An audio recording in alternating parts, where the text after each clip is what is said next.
and welcome back to the podcast. I'm the host, Sean Boyce. I'd like to welcome my guest to the show today, Will Hill from Will Hill Consults. Hello, Will. How are you? And thanks for being on the show. I am doing just fine, Sean. Thanks for having me. Glad to be here. Excellent. Well, I'm excited to have you as well, especially to talk about the topics where I know you have quite a bit of experience. But before we do that, if you wouldn't mind, so our audience can learn a little bit more about you, can you go into a little bit more about your background and how you got to where you are today? Yeah, absolutely. So I actually started right out of school at what was then called Creative Solutions. For those who have been around the industry quite a while, may have heard that name a time or two. And most would know it as his current name under Thomson Reuters. And I spent 21 years there servicing firms in a variety of manners. Spent a lot of time traveling, doing software implementation, business process consulting, work with how firms engage their customers. And then May of 2022, went ahead, took a leap, stepped out, said, hey, I want to keep focused with firms, not have to worry as much about the technology, but man, I love working with firms on process and improvement, working with firm owners on providing them some accountability to move into the areas they need to spend time. So I started my own business, Will Hill Consults, and we've been having fun.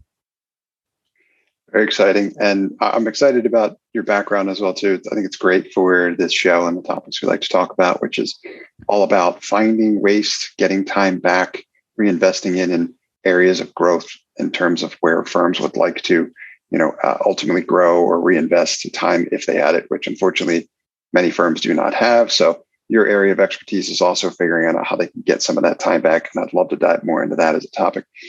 Probably where to go first would be great to learn more about some of what you've described so far, which is this, as we've described it in conversations we've had before, living at this intersection between people and process. I'd love to hear you talk a little bit more about what that means and what that might look like for firms. Yeah. I think a lot of firms, Sean, get hung up when they sit down in a room, they have the whiteboard on the wall. They say, let's talk about our process. And they sit and they map it out. They're like, here's where we need to fix things. Let's go make a change. Maybe we're putting in a new piece of technology to plug a gap. Maybe we're shifting roles and responsibility of people. Doesn't matter what it is. So it looks great. Everyone nods their head, said, this is fantastic. Let's go do it.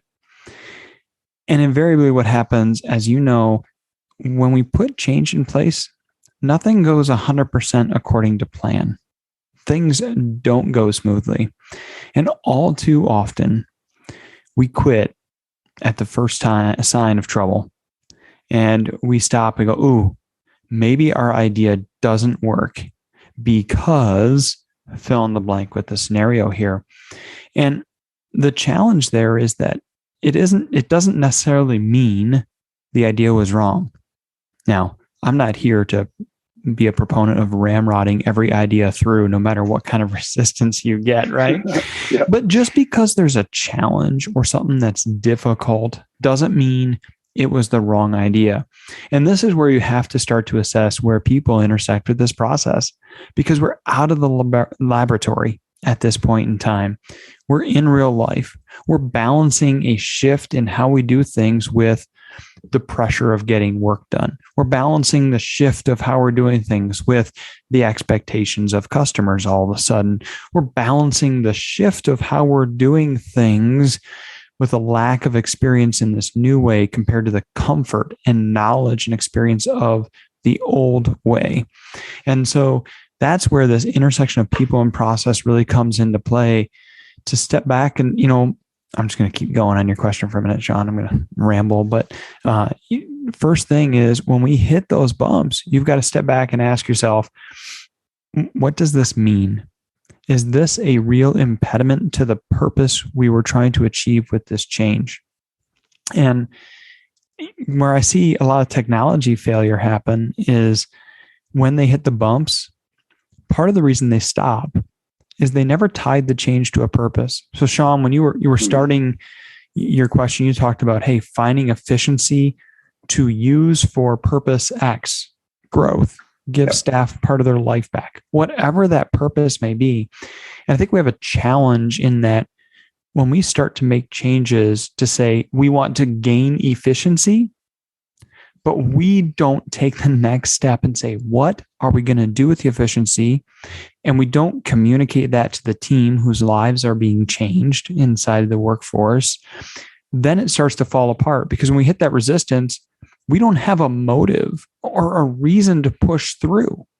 We don't know, oh, we're just trying to be more efficient anyways. I don't care. I don't know what I do with that. And so we pull back. Oh, that's too difficult. I don't want to do that. So we've got to have a reason to push through those initial bumps and make it through, and give that staff some of that motivation. Say, yeah, things are going to be difficult, but this bump doesn't mean that we got to stop, because our purpose was greater. We know what we're trying to achieve with this. It's a great perspective. And I would agree as well, too, having been part of a lot of software implementation projects. And well, I know this is a big part of your background. I think one of the reasons why it's so easy to kind of give up or quit is because you don't really know what you're doing it for, right? Mm-hmm. So if you're not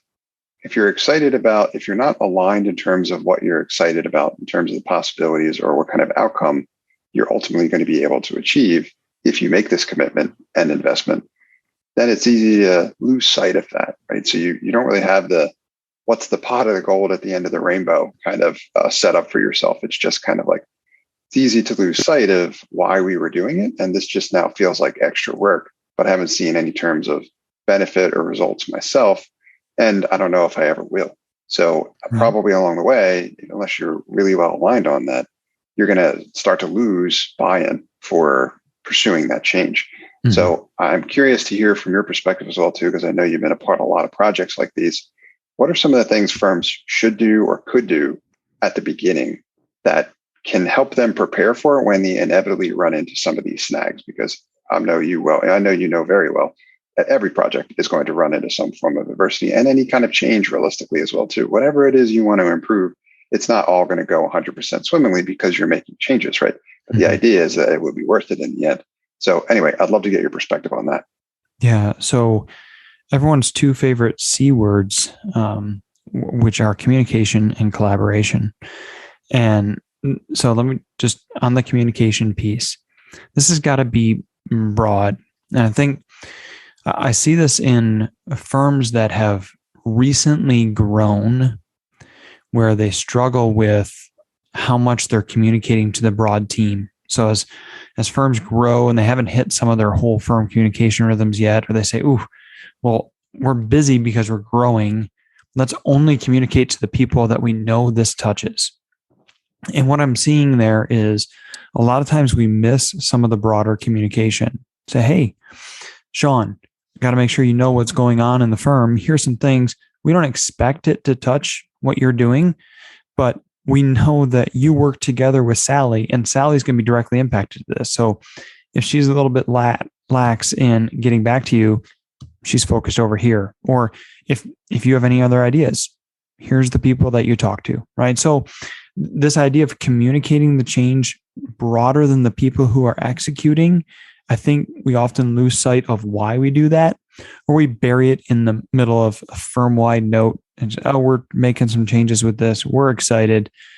But no one connects the dots for the team to say, why do I have to know? Even if it's something as simple as I have to adjust my internal service level understanding and expectations, we still need to communicate. That's why we're telling this to you, right? So that's on the communication side.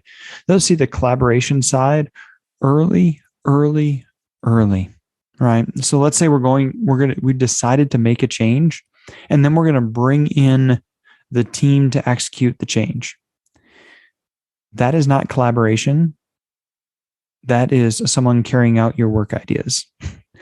If we're looking at that and saying, hey, we think we're going to change our tax workflow process, as soon as we think that's what we want to do, I need to bring people in and say, here's what we're trying to accomplish.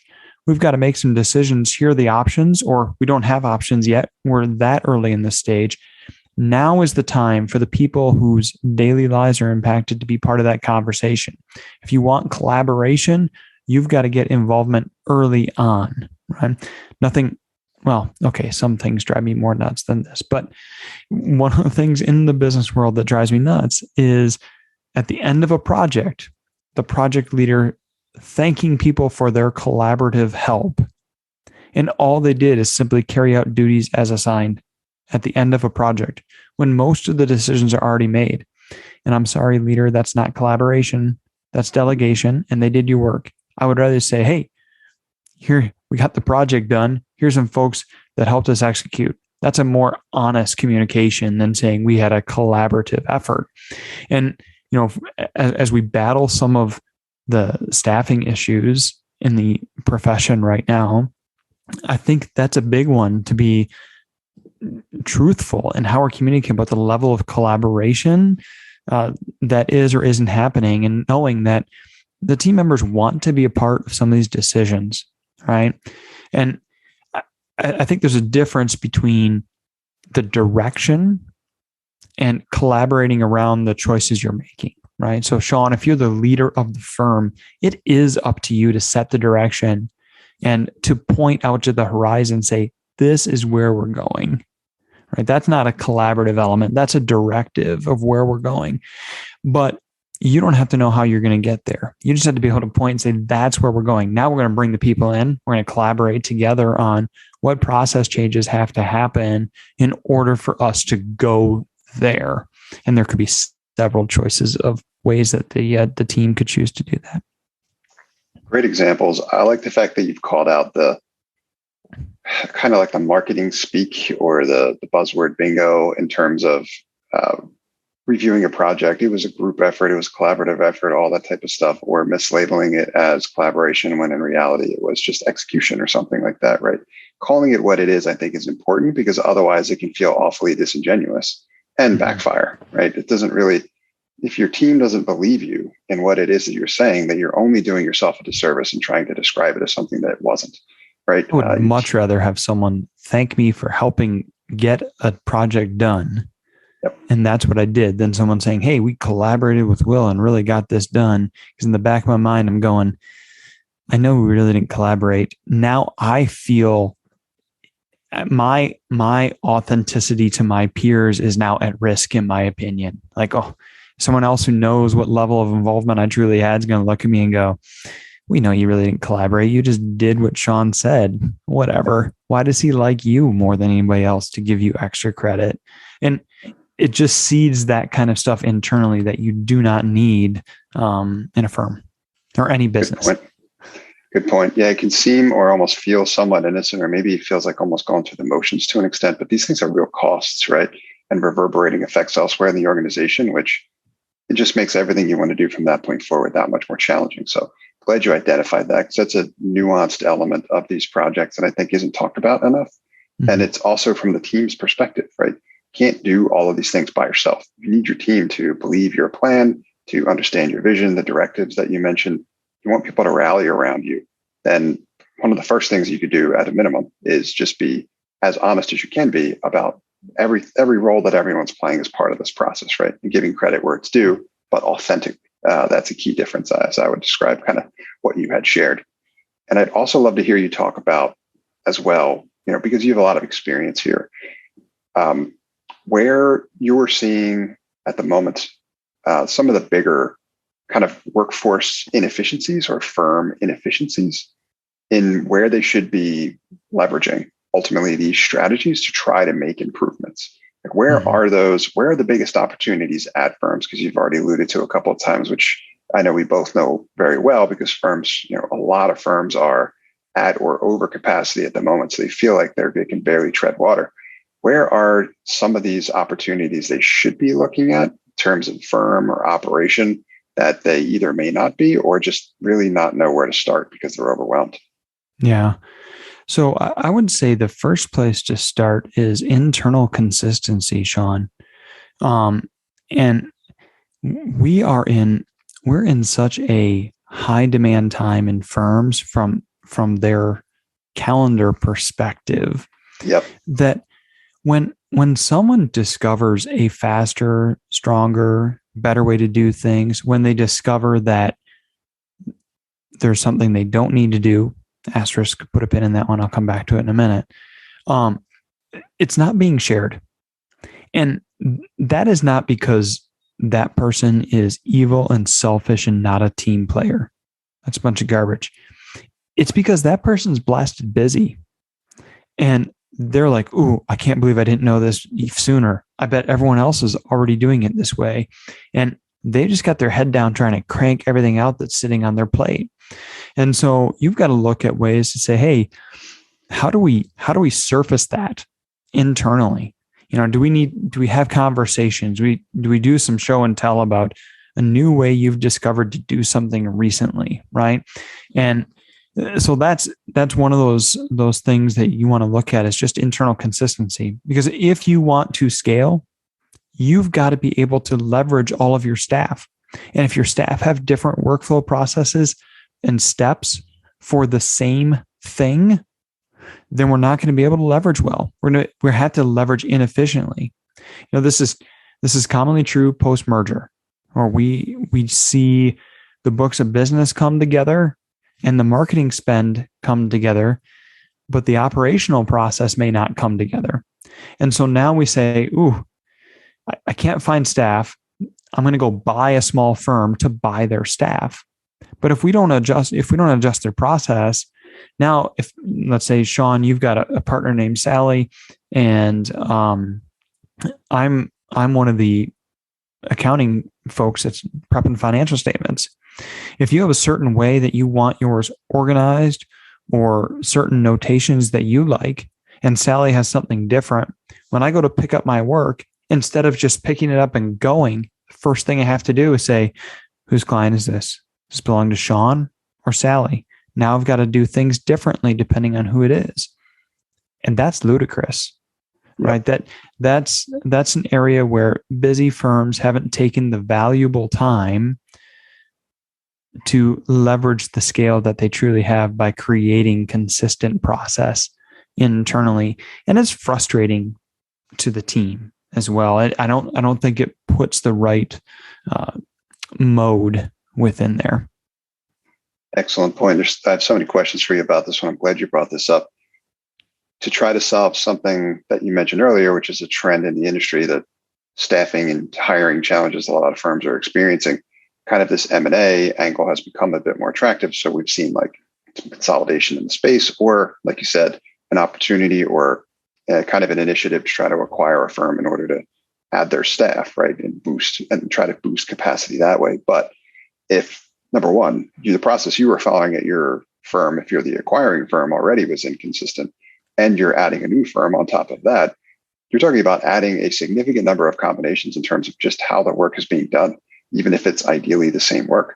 Now, that is going to, you might have boosted your capacity, but you might be significantly less efficient from like a unit economic model because, or like per capita, because you've added all these additional combinations. Now, what you were doing before is taking longer on a per unit scale, even though you've added more people that should theoretically boost your capacity. So that is super important. And I'd love to hear you talk about this in terms of like who should own that at a firm as well too, as like who's the person that should always be looking out for how effective and efficient are current processes, and how do we make improvements to them as well also? Who should that person be at a firm? Is it a shared responsibility? Is it one person that should own it? I'd love to hear you talk about that. Yeah, so I firmly believe there should be a COO at every firm. There should be an operations officer at every firm. And, smaller firms may call them a practice manager. But you've got to have someone that's their job, saying, hey, are we operating well? Are we communicating well? Finding the pain points, whether they be pure internal, whether they be extra friction between the firm and the client, and looking to solve those things. And, from the people who are selling the business at the partner level, this is a great relief to them and allows them to sit and focus, right? And say, hey, I can focus on selling our solutions where they belong. If I'm the head of a service line, I should focus on my delivery and making sure that the technical aspects are all where they need to be. But that operations person should be probably singular through the firm, because a lot of opportunity does exist across service lines or across partners' books of business where some of that friction naturally occurs. So that's my thought. And I don't honestly, unless you're a 3-person firm, you're not too small to have someone who is the operations officer at the firm, right? Now, they may have a second job, but that should be someone's primary focus. And when I say primary, I don't necessarily mean hours in the day, but takes priority. First thing I do is come in and do my operations work. When all that is done, if I need to chip in some other areas because we're a small firm, we need all hands on deck, great, so be it. But this ought to be my primary undisputed focus. Excellent point. I love that you mentioned that, and also down to the firm size as well, too, because some listeners might be thinking, well, my firm isn't big enough to do that, right? That's not necessarily true. You just gave a great example in terms of how you can make that work at your firm. You can split responsibility, right? You can have someone that owns it, but it doesn't need to be able to do 100% of the time, but someone should still own it, right? Because otherwise it could get messy really fast, even if your firm is small. So everyone's doing things in a different way.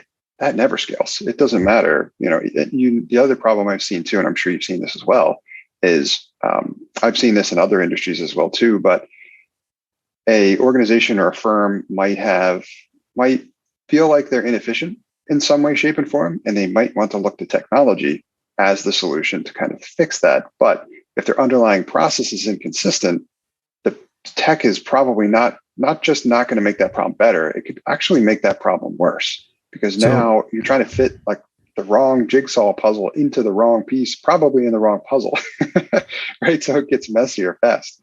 So you have to remember that technology is a magnifier. That's what it is. And if you've got process issues, it will shine a spotlight and magnify those process issues.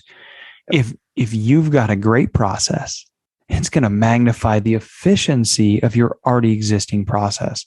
Well said. But if you just think that technology solutions alone are going to solve your problems, you are wrong. It will not. You've got to have the right areas built around that.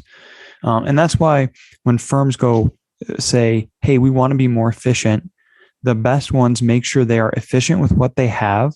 And then they say, here's our 10-step process. We believe we're as efficient as we can be. Step 6 to 7 is where it all falls apart. We're going to go look for the best technology solution to solve that piece in step 6 to 7. And then we're starting to go back to where we started with, right? Implement with a purpose and a reason. What are we trying to accomplish as we go through that, which gives great focus through the change process. Well said. And we've come full circle at this point, which is good. We got the whole process down now.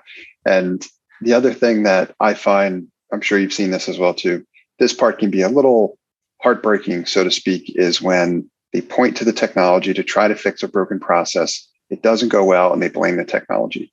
Now that sets up kind of landmines for the future when, for reasons we just mentioned, that's not what that means. And that's not how any of that works. But when someone wants to entertain reapproaching this, even from the right angle, potentially some point in the future, they're going to probably think back to, well, we tried that way back when, it didn't work. So now I've got this bad taste in my mouth. We shouldn't consider that again type thing. And that could be a real death knell for firms, because you get kind of this averse take on trying to make improvements in this way because it just wasn't done the correct way. Now you've kind of got a huge amount of momentum to have to overcome, or this like indifference to it, which really, really makes it difficult. And it can be a slippery slope. And all of a sudden, your firm can start sliding down in a number of different ways because that project didn't go well because it wasn't set up for success in the beginning. Yeah, that's very true, Sean. And to those listening who may not be the ultimate decision maker, or you're one of several decision makers, if you've had that in the past, how you contextualize your new idea is critical. The first words that come out of your mouth are often going to determine the mindset of the listener, especially if they've been averse to change before. And you've got to entirely set up the construct of your conversation around, hey, do you know how our clients have to log in 2 different places and they keep making mentions of it and they're frustrated by it? We can make their experience better. Here's what I think we could take a look at doing and investigating. Or, hey, do you know how our staff have to do this data entry in 2 different spots? And we're used to it, but we know that we're overburdening them. And if we could save them each 30 minutes a day, oh, good grief. Think of how much better they would feel going home at the end of the day we don't have to worry about trying to increase client load or anything. They're just not as burned out. They're not doing things that frustrate them. It was one of the things that someone mentioned when they left in their exit interview. I've got a solution that we might want to take a look at for that. But if you start the conversation with, hey, I saw this cool tool, you've lost, unless they're a cool tool kind of person, right. You've lost them already. You have to contextualize the idea by what you're trying to solve for. And, I learned this the hard way. One of my old bosses actually admitted to moving my cubicle. I was right outside her office. And in her area, we're a smaller team. She moved me to the far corner, the farthest away from her office. And later she told me she was just tired of hearing my ideas. I couldn't handle them. And she was great. She put me on the management team later. So, we worked through that. But what I found is that all of my ideas came under the context of will idea. When I got better at it, it came under the context of opportunity, problem to solve. Now, here's where I talk about will idea. And so it's not just a theory. It's worked in my life as well with getting traction. That's amazing. So you developed a process for that to help position it right around what gets everyone excited about it, right? I think that's awesome. And I think that's one of the things that I want listeners to take away from this conversation as well, too, is though a lot of firms are overwhelmed at the moment, that presents a unique opportunity to invest in a number of these different areas because there is a ton of potential. There's always an area of opportunity to make improvements, right? You might be on version 1 or version 3 or whatever, but you can get to version 4 and version 5 if you follow this process that we're talking about. And like you said, well, some of those advantages that you can walk away with can improve really everything at your firm. Talking about getting time back, you can reinvest it, you can keep it, you can boost profitability. Gets really excited from there because you could be proactive about your planning in terms of, all right, here's how much time we're going to get back.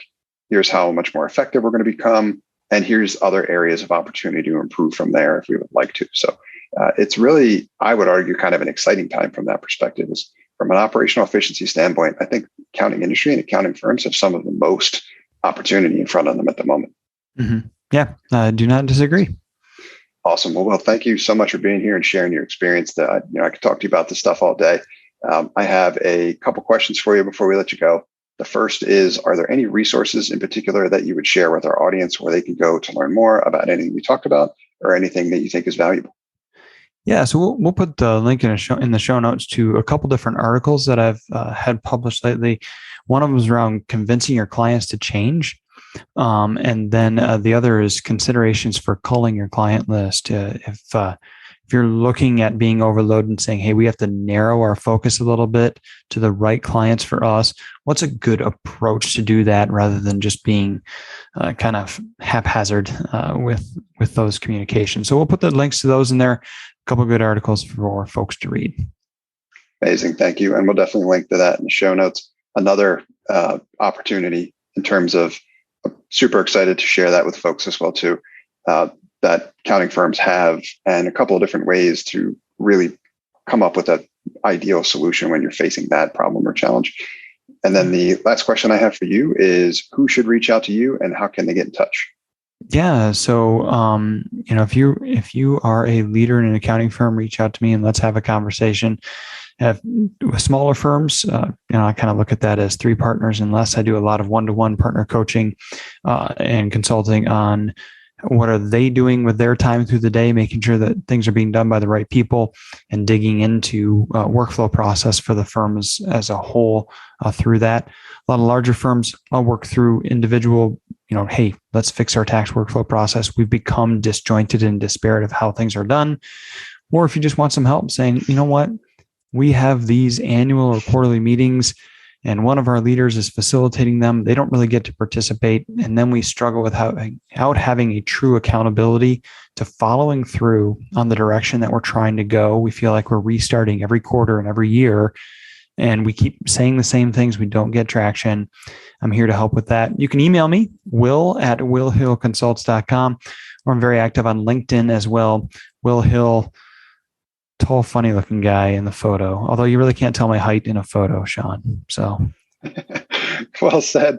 And we'll link to all of that in the show notes as well, too. I was going to comment on that if you hadn't mentioned it, but Will's LinkedIn posts are fantastic. I find them to be very thought-provoking. So I like reading the ones that you share that are in like paragraph format. They really make me think, which is different than a lot of the content I see on LinkedIn. So I'd encourage you to follow Will and consume some of that content as well, too. I think it's excellent.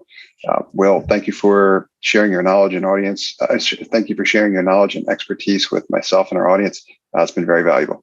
Thank you, Sean. Pleasure to be here. Thanks for listening to this episode of Accounting Automation. I hope you found it valuable. I help accounting firms scale their profit exponentially without needing to hire any additional accountants. So if your firm is in growth mode and can't keep up, I'd love to talk to you more about how I can empower your firm to do more with less through automation and technology. To learn more, visit my website, nextstep.io, or email me, Sean@nextstep.io. That's Sean, SEAN, at nextstep, NXTSTEP.io.